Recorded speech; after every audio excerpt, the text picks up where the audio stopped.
మరి ఆయన వారి వెనక ఉన్నటువంటి అంతకుముందు మంత్రిగా లెజిస్లేటివ్ అఫైర్స్ మంత్రిగా చేశారు. వారైతే సత్యదూరమైన మాట్లాడరని నేను అనుకున్నాను. కానీ వారు కూడా అట్లాగే చెప్తా ఉన్నారు. చాలా పెండింగ్లు ఉన్నాయి. మీరు 1,00,000 కోట్లు అప్పు చేశారు, మీరు 1,00,000 కోట్లు అప్పు చేసి బిల్లులు క్లియర్ చేయట్లేదు అంటున్నారు. 1,00,000 కోట్లు మేము చేయలేని చెప్పేదేనండి అండి. మీ మీద గౌరవంతోనే చెప్తా ఉన్నాను. మీరు అడిగారు కాబట్టి అన్నీ చెప్తాను, లేకపోతే చెప్పేవాడిని కూడా.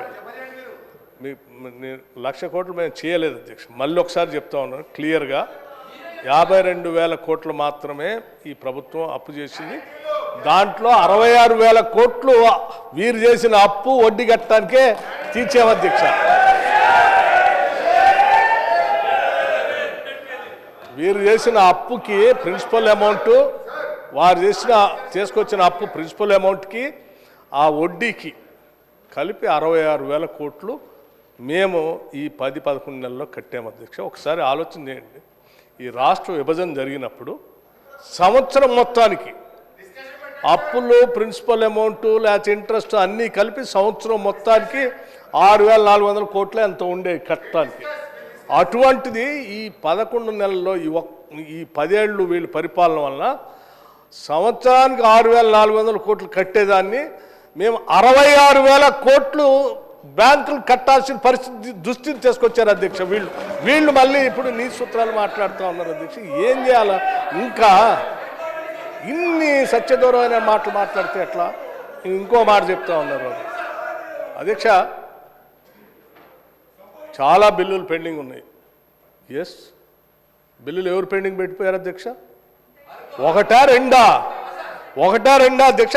40,000 కోట్ల రూపాయలు, 40,000 కోట్ల రూపాయలు పెండింగ్ పెట్టిపోతే మేము మీరు తెచ్చిన అప్పులకి వడ్డీ అసలు 66,000 కోట్లు ఆ అప్పుకి డబ్బులు కడుతూ మీరు ఈ పెట్టిపోయిన 40,000 కోట్ల బిల్లులు పెండింగ్ కూడా డబ్బులు కట్టుకుంటూ వస్తూ ఉన్నాం. అర్థమైంది? ఆ అప్పు వడ్డీ 66,000 కోట్లు ఆడగట్టాము. ఇక్కడ అధ్యక్ష ఈ 66,000 కోట్లు ఆడ బ్యాంక్ కడుతూనే వీళ్ళు పెండింగ్ పెట్టిన 40,000 కోట్ల బకాయిలు పెండింగ్ బిల్స్ ఉన్నాయి. వాటికి ఇప్పటికీ 14,000 కోట్ల రూపాయలు ఆ బిల్లులు కూడా తీర్చుకుంటూ వస్తున్నాం ఒకదాని తర్వాత ఒకటి. 40,000 కోట్ల నుంచి 28,000 కోట్లు తీసుకొచ్చాం దాన్ని. మీరు 10 ఏళ్ళు మురగబెట్టిపోతే 11 నెలల్లో మేమంత క్లియర్ చేసుకుంటూ వస్తూ ఉన్నాం.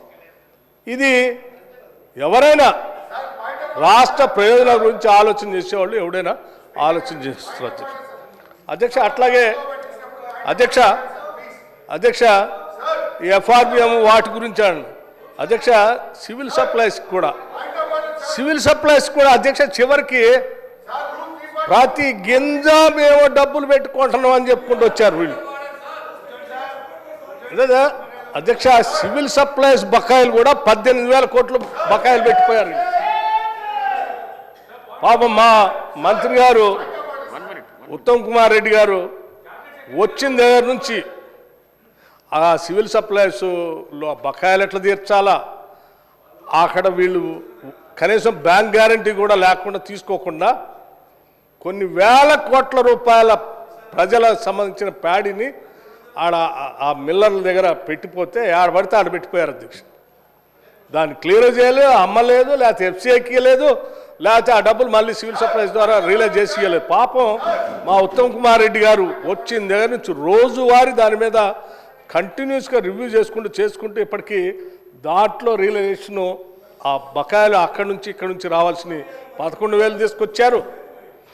అక్కడ మీరు వదిలేసిపోయినటువంటి ఆ ప్యాడీని వారు ఆక్షన్ చేసి రాష్ట్రానికి ఆదాయం తీసుకొస్తూ ఉన్నారు.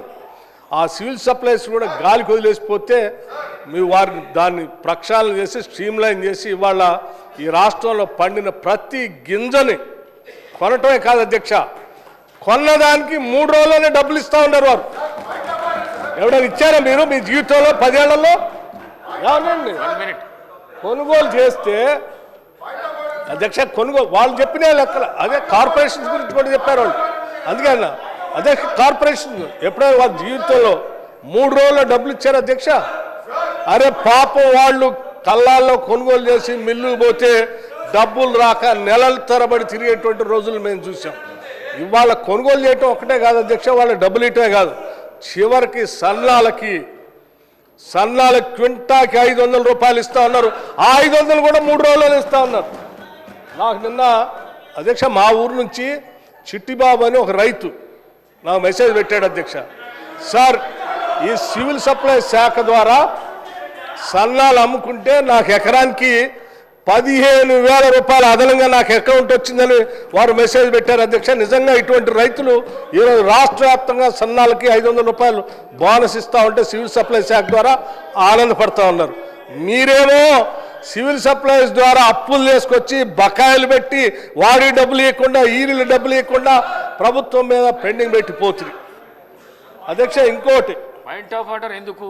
ఇంకో అనుమతితోనే డిప్యూటీ సీఎం మాట్లాడుతున్నాడు. నా అనుమతితోనే డిప్యూటీ సీఎం మాట్లాడుతున్నాడు. పాయింట్ ఆఫ్ ఆర్డర్ ఎక్కడ? ఎందుకు పాయింట్ ఆఫ్ ఆర్డర్ ఎందుకు? నా అనుమతితోనే మాట్లాడుతున్నాడు. మాట్లాడేవాడి అధ్యక్ష, మాట్లాడేవాడిని మీకు అవకాశం ఇస్తా. మాట్లాడే ఎనర్జీ శాఖ ఉచితంగా ఇచ్చేటువంటి ఎనర్జీ శాఖ అధ్యక్ష మాట్లాడితే ఆనాడు కాంగ్రెస్ ప్రభుత్వ హయాంలో ఈ రాష్ట్రంలో రైతులందరికీ ఉచిత కరెంట్ ఇవ్వాలని చెప్పి ఆలోచనతో 2004లో మా ప్రభుత్వం కాంగ్రెస్ ప్రభుత్వం అధికారం రాగాలనే ఉచిత కరెంట్ ఇచ్చి పేటెంట్తో వాళ్ళంతా మేము ఎప్పటికప్పుడు డబ్బులు కట్టుకుంటూ ఆ ప్రభుత్వాలు వస్తే వీళ్ళేం చేశారు అధ్యక్ష? వీళ్ళేం చేశారు? ఉచిత కరెంటు మేము ఇస్తున్నామని వీళ్ళు ఏదో డాంబికాలు పోయి ఏమైనా డబ్బులు కట్టారా? డిస్కౌంట్ కంటే డబ్బులు కట్టలేదు అధ్యక్ష. వాళ్ళకు 18,000 కోట్లు బకాయిలు పెట్టిపోయారు.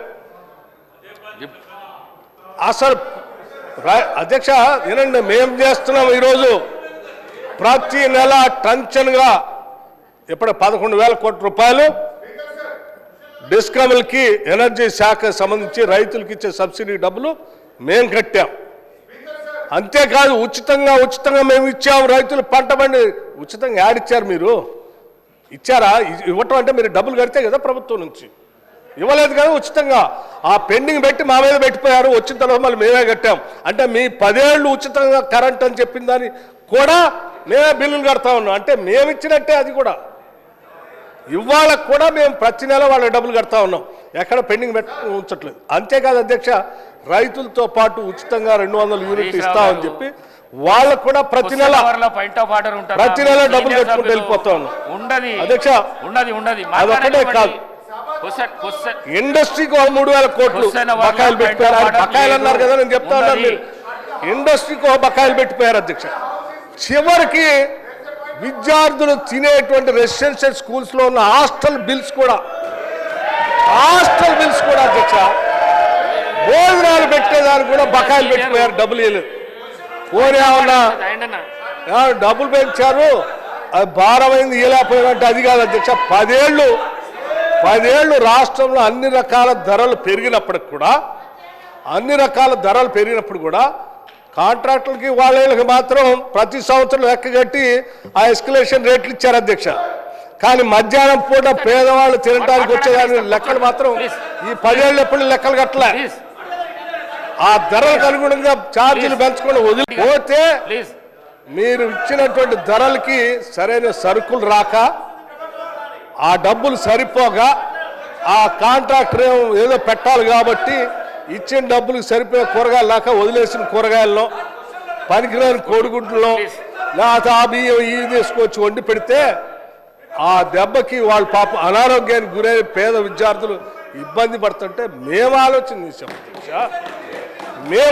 చేసి అసలు ఎందుకు ఈ సమస్యకు మూలం అంటే డబ్బులు సరిపోక కూరగాయలు అయ్యి ముక్కిపోయిన ఇస్తున్నారని రేటు 40% ఒకటేసారి 40% పెంచడమే కాదు, 200% హాస్పిటల్ ఛార్జెస్ కూడా పెంచడమే కాదు, మీరు వదిలిపెట్టిపోయిన బకాయిలన్నింటినీ కూడా అనాపైస్తో సహా లెక్కగట్టి ఆ బిల్స్ అన్ని క్లియర్ చేసి పెంచిన బిల్స్కి డబ్బులు ఇచ్చుకుంటూ పోతాను.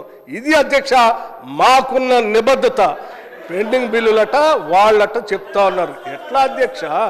40,000 కోట్ల రూపాయలు పెండింగ్ బిల్లులు పెట్టిపోయి మళ్ళీ తిరిగి వచ్చి తగుదనమ్మా అని ఆడ కూర్చొని మాట్లాడుతూ ఉన్నారు.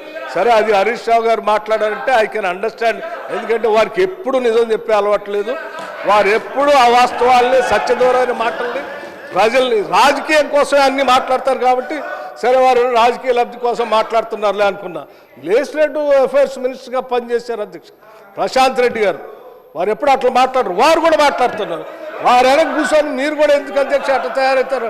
అట్లా మాట్లాడబాకండి అధ్యక్ష. ఇది వాస్తవాలు మాట్లాడుకోవాలి, ప్రజలకు వాస్తవాలు తెలియాలి. వారు అడిగారు, రైట్, 7,11,000 మేము అప్పు చేయలేదు, మీరు అబద్ధం చెప్తున్నారు, దానిపైన మేము వాస్తవాలు చెప్పాలంటే ఎస్, ఆ రోజు మేము వైట్ పేపర్ పెట్టి చూపించాం, అయినా మీకు ఇంకా సరిపోలేదు, మళ్ళీ చూపించాలంటే మళ్ళీ చూపిస్తాం అధ్యక్ష. మాకేం అభ్యంతరం లేదు. రూపాయితో సహా లెక్కగట్టి దాన్ని సభకి ప్రజలకు మాకు కూడా చెప్పాలని అనుకున్నాం. మీరు అడిగారు, చాలా సంతోషం అధ్యక్ష. మళ్ళీ ఏదైనా వేరే ఫామ్లో రమ్మని చెప్పండి, 100% తీసుకొని వస్తాం అధ్యక్ష. నమస్కారం.